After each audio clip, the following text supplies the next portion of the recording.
नया IBN 7 हौसला है।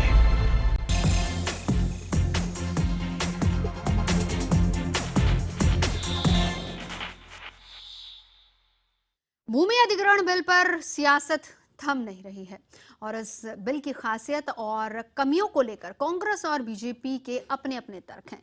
केंद्रीय ग्रामीण विकास मंत्री चौधरी बीरेंद्र सिंह से इस खास मुद्दे के साथ ही मौजूद सियासी दौर पर एक्सक्लूसिव बातचीत की हमारे deputy managing editor Sumit Awasthi ने। चौधरी बीरेंद्र सिंह साहब को मंच पे न्योता देना चाहूंगा। चौधरी जी, हम आपका ध्यान चाहेंगे। Thank you so much. आइए, बीच में आइए सर।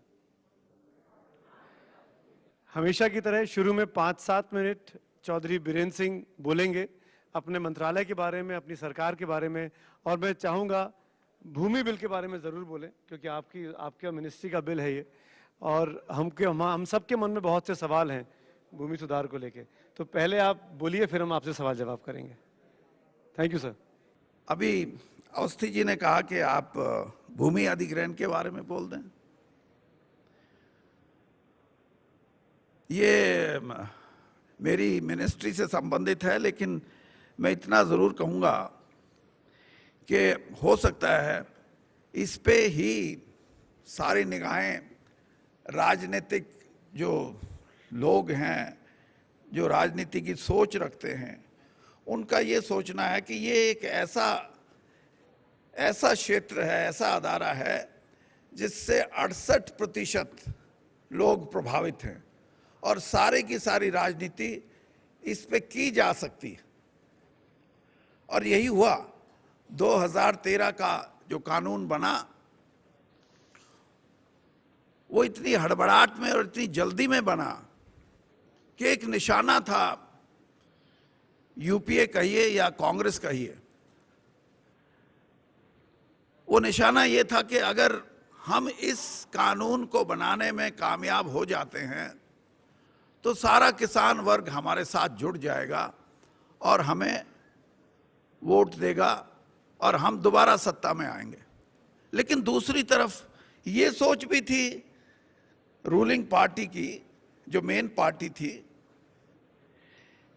कि हमारा लक्ष्य, मोदी जी को जब लीडरशिप मिली तो उन्होंने टारगेट रखा, भारतीय जनता पार्टी ने 272 का शायद, कि ये हमारा लक्ष्य है 272 पूर्ण बहुमत लेने के लिए।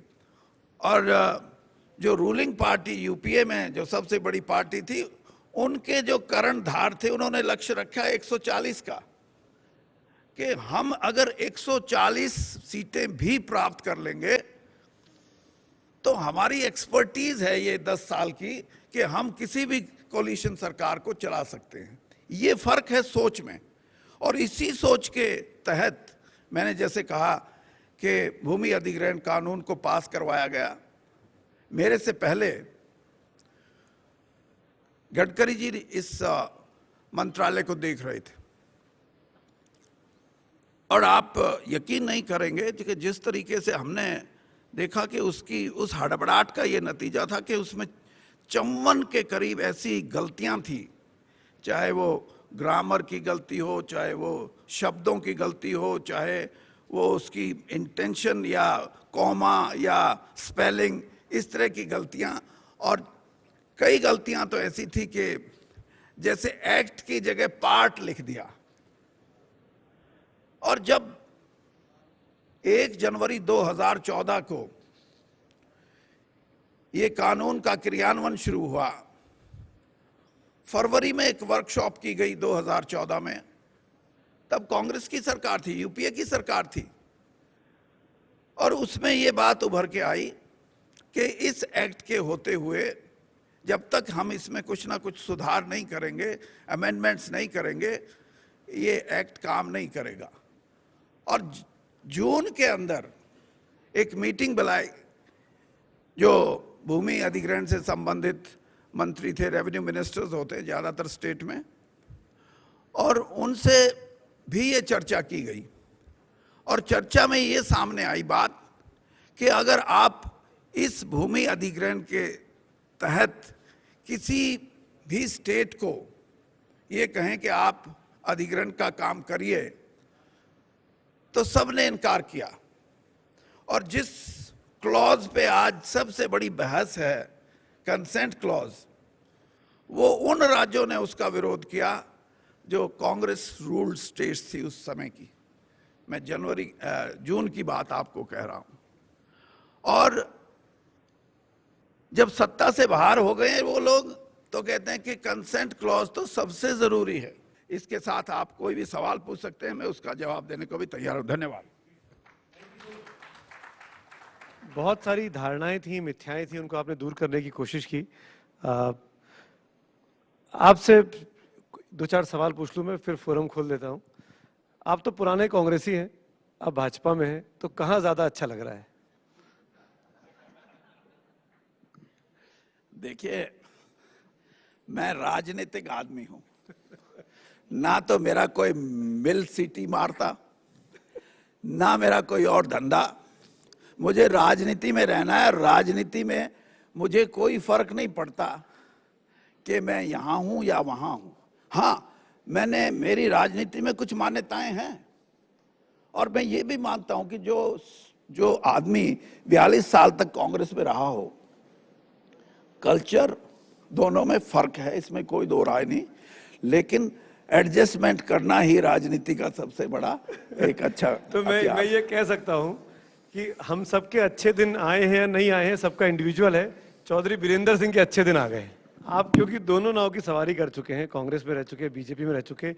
कांग्रेस में हर चीज 10 जनपद के आसपास रिवॉल्व करती है, और ये बात मुझसे अच्छे से आप जानते हैं। हम और आप कई दिनों से, मैं कांग्रेस कवर कर रहा हूं, मैं आपको जानता हूं। आप कितना कुछ करना चाहते थे और आपको करने नहीं दिया गया। अब आप भारतीय जनता पार्टी में, लेकिन ये इल्जाम अब कांग्रेस लगाती है बीजेपी पर कि पीएमओ हावी है, ब्यूरोक्रेट्स हावी है, मंत्रियों को काम नहीं करने दिया जा रहा। आज सुबह दिग्विजय सिंह ने भी ये बात कही। देखिए, एक बात मैं आपको जरूर कहूंगा। मैंने एक बार जब मैं कांग्रेस में था तब ये बात कही भी थी, और मेरी बातों को आप कई तरीके से बड़ा उनका, वैसे अच्छी बात है, मेरा नाम पैदा होता है, उससे कोई नहीं कि वीरेंद्र सिंह ने बोल दिया राज्यसभा 100 करोड़ की बिकती है ये। लेकिन मैंने ये बात उस वक्त भी कही थी कि प्रधानमंत्री राजनीतिक आदमी होना चाहिए। आप एक अच्छे डॉक्टर हैं, आप एक अच्छे इकोनॉमिस्ट हैं, इसका मतलब ये नहीं है कि आप प्रधानमंत्री के फिट हो गए। प्रधानमंत्री जब तक राजनीतिक नहीं होएगा, और यही कारण है कि आज कांग्रेस ये देखती है कि हमने तो प्रधानमंत्री को कभी पूछा ही नहीं, और इस सरकार में तो सिर्फ प्रधानमंत्री है। तो ये फर्क कांग्रेस की सोच में है, हमारी सोच में नहीं। मैं आज ये मान के चलता हूं कि प्रधानमंत्री का जो एक अपना जो कद है या उनकी जो अपनी पकड़ है, वो मनमोहन सिंह जी शरीफ आदमी थे। और मेरे को एक बार, आपको याद होगा, मंत्री बनाने की चिट्ठी भी लिख दी।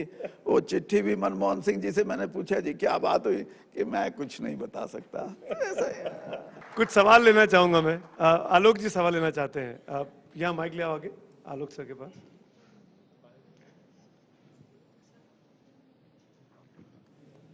चौधरी साहब, कांग्रेस से वीपी सिंह भी गए थे और एक समय में चरण सिंह जी भी गए थे। आपने बिल्कुल ठीक कहा। तो क्या देश के लोग सपना देखें कि चौधरी वीरेंद्र सिंह भी प्रधानमंत्री बन सकते हैं या डिप्टी प्राइम मिनिस्टर बन जाएंगे, और बीजेपी एक्सेप्ट करेगी, जैसे उन लोगों को भी साथ दिया, बाद में उनको बाहर कर दिया था? देखिए आलोक जी, मैं तो सिर्फ इतना जानता हूं कि आप मुझे भी जानते हैं, सालों साल से जानते हैं। मैंने जहां भी रहा हूं, मैंने दिल से काम किया है। कांग्रेस में भी इतने लंबे समय तक रहा। मैंने कांग्रेस से, मुझे मिला भी बहुत है, लेकिन मैंने दिया भी बहुत है। मैं उन नेताओं में नहीं था कि सिर्फ जो लेते लेते थे। आज मैं ये कह सकता हूं कि मुझे 40 साल में कांग्रेस ने वो नहीं दिया जो नरेंद्र मोदी जी ने मुझे 40 दिन में दे दिया। मैं इस बात से मुझे कोई कहने में कोई परहेज नहीं है। तो आपने गुजरात को भुला दिया। जब आप कांग्रेस में थे, आप गुजरात को बहुत याद करते थे। 2002 को अब आप भूल गए। नरेंद्र मोदी जी ने 40 दिन में इतना दे दिया कि बीरेंद्र सिंह की मेमोरी से गुजरात खत्म हो गया। गुजरात जब देश के लोगों की मेमोरी से गुजरात को, ये भी आपने मेमोरी में कई हीरे तो आपने जड़े हुए हैं कि इसको ऐसे कर दो तो ऐसे ही रहेगा। आपके पुराने बयान याद दिलाऊं? नहीं, मैं पुराने बयान की बात कर रहा हूं कि मैं ये मान के चलता हूं कि मुझे, अगर आप ये सही मानो तो मुझे कहाँ इस बात का एहसास हुआ कि मुझे बीजेपी में जाना चाहिए। 15 अगस्त को जब प्रधानमंत्री नरेंद्र मोदी जी ने लाल किले की प्राचीर से ये बात कही कि इस देश को चलाने के लिए एक सहमति, 125 करोड़ का देश है, ये कोई कट्टरवादी विचारधारा से नहीं बल्कि सबको साथ लेके चलने से देश चलेगा, सांप्रदायिकता से नहीं बल्कि सबसे शांति और सद्भाव से लेके चलेगा। तो मैं ये समझता हूं कि कोई भी प्रधानमंत्री होगा, अगर देश को, जिसको देश को सही दिशा देनी है, वो सबको साथ लेके, और नरेंद्र मोदी जी में ये खासियत है और मैं इस बात को समझता हूं कि इस देश को चलाने के लिए बड़े दिल की जरूरत है। छोटी मानसिकता वाला कोई भी अगर इंसान है वो इस देश को चला नहीं सकता।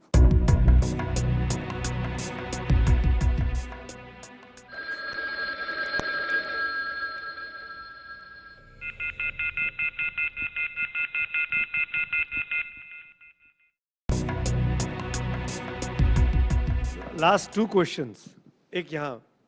Hello, sir. Sir, I'm Sumit Fogart. Sir, I listened to your address very keenly. You have raised a very good point. So, for the betterment of farmers, we need to make their dependence less and less on farming, and we should engage them in other sectors. That's very true. But I'm scared the way BJP is implementing that. Since I hail from Haryana, and in Haryana, the last year the paddy prices were range between 4,000 to 4,400 per quintal. This time we sold at 2,200. So, is that the way that BJP will be squaring the farmers to quit farming? Is that the way they will be following? No, you are, there is, you may not be knowing, or if you know, you have not mentioned that you are talking of the basmati rice, which is where the government is not obliged to procure that rice. That is totally dependent upon the international prices. So when there is, shortage of basmati rice, it comes even to 5,000 rupees per quintal, I have seen. And one more thing which I want to bring to your notice, when some of the assignments were sent back by America itself, the reason was that farmers used the spray when the crop was almost ready for harvesting. So that was the reason that prices crashed. So this is, there the government is not involved at any stage. क्या ये बात सच है चौधरी साहब कि आप लोग joint session बुलाकर भी लैंड बिल को पास करा सकते हैं? इस बात का एप्रीहेंशन कांग्रेस पार्टी में बहुत ज़्यादा है कि आप अपनी स्ट्रेंथ का फ़ायदा उठा सकते हैं. Is it true? मैं तो ये कहूँगा कि better sense should prevail. As he has raised a very valid question, if this nation is to go ahead with inclusive development, I still repeat, which is the slogan of the previous UPA government, inclusive development is possible only when we can create avenues for those 20 crore people, those who are still depending on the agriculture. Thank you so much sir, thank you so much. मैं ये बात ज़रूर कहना चाहूँगा, इस concluding session में चौधरी बीरेंद्र सिंह साहब को बुलाने की 2 वजह थी. पहली वजह तो ये कि भूमि अधिग्रहण बिल पर पूरे देश की निगाहें हैं, बहुत तेज़ उस पर पॉलिटिक्स हो रही है दोनों तरफ से. हमको लगता था कि उसके तमाम जो मिथ्याएँ हैं, धारणाएँ हैं, अवधारणाएँ हैं, उनको दूर होना चाहिए. और दूसरी बड़ी बात, जो उससे ही बड़ी बात है कि चौधरी साहब ने दोनों नावों की सवारी की है. वो कांग्रेस में रह चुके हैं और अब भारतीय जनता पार्टी में है. तो मेरे ख्याल से इस सरकार के 1 साल पूरा होने पर और बीती सरकार के 10 साल पूरा होने पर जितने अच्छे से चौधरी बीरेंद्र सिंह समझा सकते हैं देश की जनता को, इसलिए हमने आपको इस मंच पर कंक्लूडिंग रिमार्क्स के लिए बुलाया. Thank you so much sir. मेरे को कंक्लूडिंग रिमार्क्स के बजाय कभी आप वैसे बुला लेना, भूमि अधिग्रहण पे सब कुछ बता दूंगा. Thank you so much sir, thank you so much.